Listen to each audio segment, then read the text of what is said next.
We line up on the grid.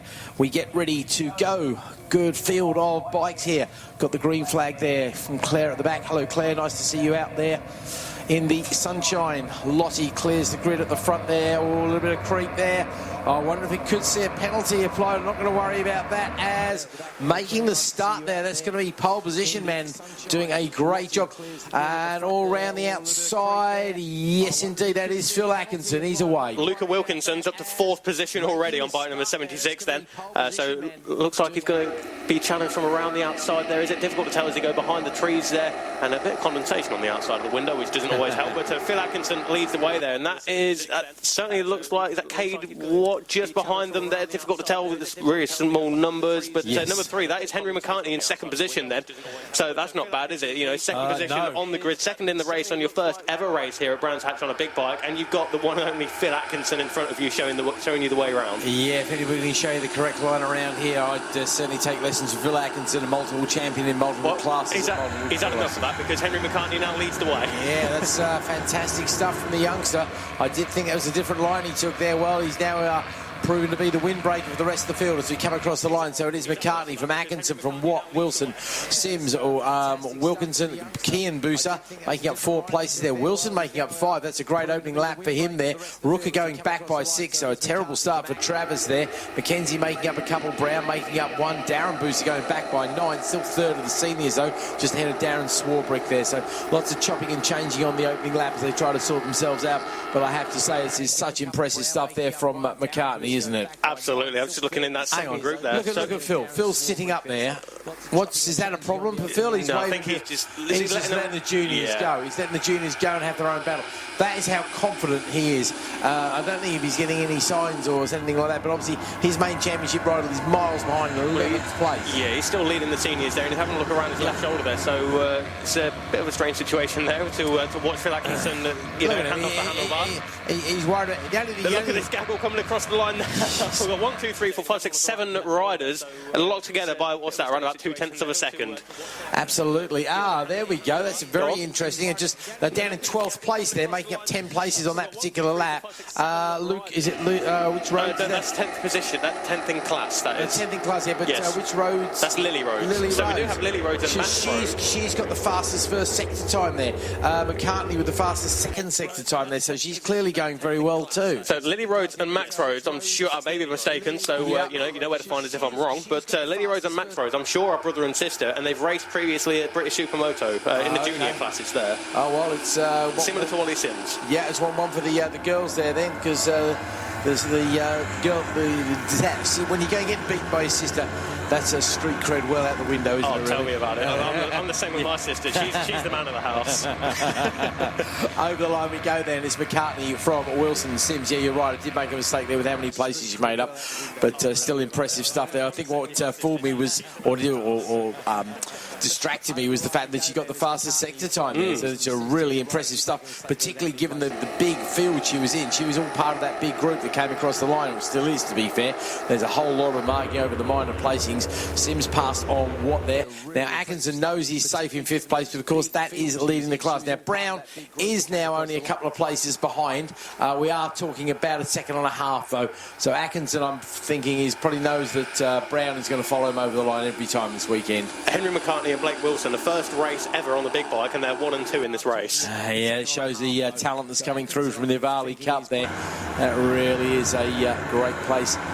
As you say, you saw on the social media, that was rookie to grassroots Grand Prix. Yeah, no, great support for the youngsters there, and you can see the sort of support is coming along nicely. So McCartney with a 55.9 on the empty track, so he doesn't even need to be chasing somebody. But again, Lily Rhodes there with the fastest second sector time. She's flying out the back there. I wonder if she could challenge with the sharp end if she was a little bit not in that group. I'll see where she is. She's right at the back of that group there, the all-white bike with the orange vest. That's Lily Rhodes, number 65. Well, she's certainly got a bit of a slipstream breaker up there, that's for sure. She's doing a great job of hanging on to the tail of these guys in front of her. That's Travis Rooker just going up the inside of Marley McKenzie at the front of that group there. But it's well, those guys are serious championship contenders, and of course Rooker was on the front row, wasn't he? Yes, you're right. McCartney 55.9 on that previous lap, and he's going even quicker on this one, looking to further extend his advantage. It was 0.892 across the line previous time around. This time around, it could well be knocking on the door of the 1 second mark then. So we'll keep an eye on the lap time then. It was a 55.9, it's now a 55.8, and the gap is now 0.987, so it opens up by a further 1/10 of a second on this lap. That's Henry McCartney, Blake Wilson, and Cade Watt. That is your top three. Ollie Sims, Phil Atkinson, and it's Luca Wilkinson, fifth of the juniors at this stage there, 1.8 seconds behind Phil Atkinson, and Ben Brown at 0.9 behind him. Okay, the lap record's in the low 54, so we don't need to be worried about that too much at the moment. It's certainly not being troubled. There is a faster time out there somewhere because McCartney only went green in the second sector there, and we have seen Rhodes go quicker in that second sector at some point during the races. They took the timing beam out the back, but McCartney is going quicker again. He's looking to extend the gap. I imagine him and Wilson probably know each other well if they've both been racing in the championship. As you said, the Avali championship, these two extending the lead. Watt, Sims and Atkinson. That's going on. That's a battle for third place overall. But obviously Atkinson is leading the seniors there. He won't be challenging these youngsters. He's not worried about the youngsters in front of him. He's only worried about Mr. Brown behind him, who unfortunately loses a place to Travis Rooker this time. Stays in third. And see who is third of the seniors. Yeah, it's still Darren Booser there. As Kobe Perry makes up a few places there. Goes up 3 there. Rose stays where she is. Mackenzie loses 1. Kian Booser now falling back into the clutches of his dad. Actually, he's only half a second ahead of his dad, who's coming fast indeed. That gap that opened up between Phil Atkinson and Luca Wilkinson is now starting to close down just a little bit there, but we are starting to run out of time. 2.5 laps to go as Gemma Grayson comes across the line there to round out the field then. Putting in personal best, so all good there. But the race leaders then making their way round Clearways and on towards Clark Curve as we speak then. So 2 laps to go when they cross the line now, and it is still McCartney leading the way from Blake Wilson. So Henry McCartney leads the way from Blake Wilson, but it was 1.1, it's now 1.7 as Cade Watt, Ollie Sims and Phil Atkinson come across the line. There goes Luca Wilkinson. He's almost within half a second as Lily Rhodes set the fastest lap of the race in 10th position. Fantastic stuff from Lily. I was about to say McCartney can find a little bit more speed if he can just get the second section of the track sorted out. Well, he needs to go and talk to Lily there, because she's not only got the...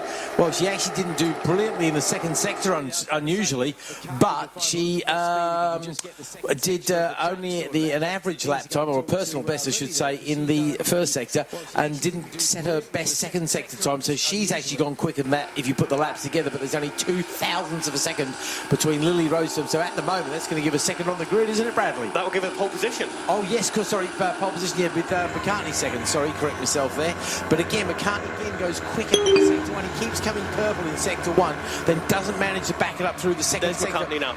But we are talking fractions, but 55.728, so he regains that pole position there.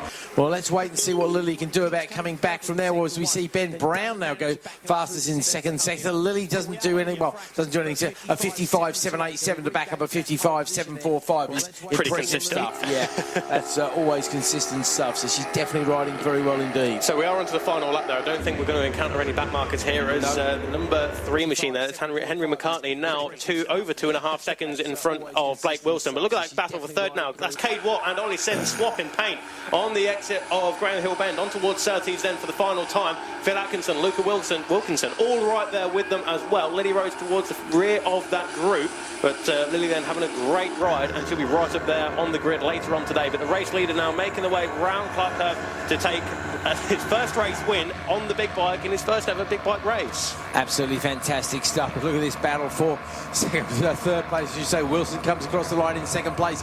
In third place in the end, it is indeed K. Watt from Ollie Sims, from Luca Wilkinson, from Phil Atkinson, from Ben Brown there with 0.009 behind Atkinson. So I tell you what, Atkinson gets to 25 points, but that could have been a little bit closer, couldn't it? By not very much at all. Wow, brilliant stuff there from Ben Brown. I tell you what, Atkinson was being Mr. Cool out there, but he almost got a little bit too cool for school there, didn't he? Yeah. I mean, 9,000ths of a second. That's like that's not even the width of your rim, mate. That's high stuff. Clear Boots and his dad go down to the week. Lily Rose does end up in 10th place overall. Let's see, a 55.74. I think that's going to give her a front row start.